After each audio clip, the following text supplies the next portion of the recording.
C'est ce que je disais à un passant juif l'autre jour que j'ai croisé. Enfin, je pense qu'il était juif. Le mec avait une kippa. Hein, donc que ce soit un jeune humoriste qui se lance. Et le mec m'a capté immédiatement. Il m'a vu, tu sais. Il est en liberté, qu'est-ce qui se passe?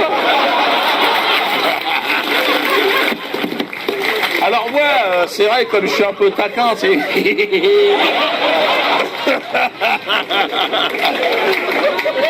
Le mec était terrorisé. Tu dis, non,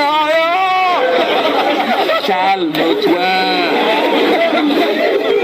Je vais pas te déporter. Calme-toi. Tu sais, j'avais rendez-vous dans un quart d'heure, j'ai pas le temps de faire grand-chose. Détends-toi. Puis je me suis dit, Diodo, essaye de le calmer. Tu le connais même pas, le mec. Il te connaît pas, tout de suite, il a peur, le gars. Antisémite! Je suis pas tombé sur un créatif, le mec, il balance son truc. Je lui dis, fais un effort. Je dis, d'accord, si tu veux, si t'as besoin, il y a que des antisémites, des méchants tout autour. Calme-toi. Et là, elle me fait, t'as pas honte? Écoute, je fais un pas vers toi, fais un pas vers moi. Putain, honte de quoi? De ma race? Hein, ta mère la pute, de quoi tu... J'ai pas dit ta mère la pute, j'ai pas dit. Je l'ai gardé pour moi. Je dis d'accord, j'ai honte alors, j'ai honte. J'ai honte, putain, j'ai honte. Là, il m'a dit, ouais, mais t'en fais trop, tu te fous de ma gueule. Là, j'ai dit, évidemment que je me fous de ta gueule. Tu me laisses pas le choix, réfléchis. Honte de quoi? Puis là, il était parti. Là. Alors perdu pour perdu, je me suis dit je vais le pousser dans ses retranchements. Je suis taquin, le mec il veut jouer au con, il est quand même tombé sur une 5e dan. Ah j'y vais. Alors mais j'y vais en souplesse, hein. Bon je t'emmerde, faut quand même que tu saches. Et bon, mais toi je le mets à feu doux le mec. Bon, dès que j'arrive à ébullition, automatiquement je mets les pattes. Donc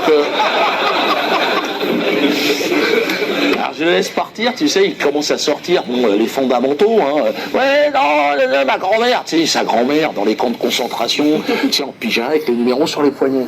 Donc là, je me dis, c'est le moment de porter les stockades. Tu te décales, tu piques, tu comprends? Le mec, et je lui dis, il faut que je te dise, ta grand-mère, j'en ai rien à foutre, on va commencer. Je vais même te dire, je lui pisse à l'arrière. Bien évidemment, je n'aurais jamais pissé sur une déportée, bien évidemment. J'étais pas né. Et donc... je lui dis, qu'est-ce que tu m'emmerdes avec ta grand-mère? Est-ce que je te fais chier avec ma grand-mère, qui est morte grillée sous le napalm de l'armée française au moment de l'occupation du Cameroun? Et là, le mec, il fait, quoi? Je te parle de ma grand-mère? Tu me sors le livre de la jungle?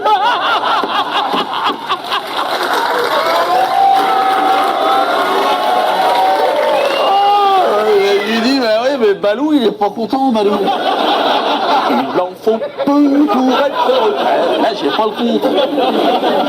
Là, le mec, il était, je te jure, il cherchait de l'oxygène. Il était là, il cherchait un regard complice, ouais. Et pas de chance pour lui, il tombe sur un mec qui m'avait reconnu, un touriste algérien en vacances à Paris. Il aurait pu mieux tomber, le mec. Le mec m'a reconnu, pensant que je discutais avec un copain. Il arrive, il tend son appareil, il dit, tu peux nous prendre en photo?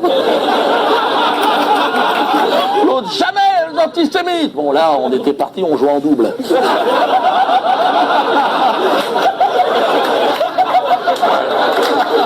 Il a pas touché une balle, t'imagines? Il chialait, il dit, ah, antisémite! Le mec, il était dépassé, toi, il s'est aperçu que la rue, c'était pas les plateaux télé. Hein. Ah ben dans la rue, t'es pas chez Drucker, hein, c'est pas pareil, ça se passe pas comme ça. Là, c'est clair que le mec...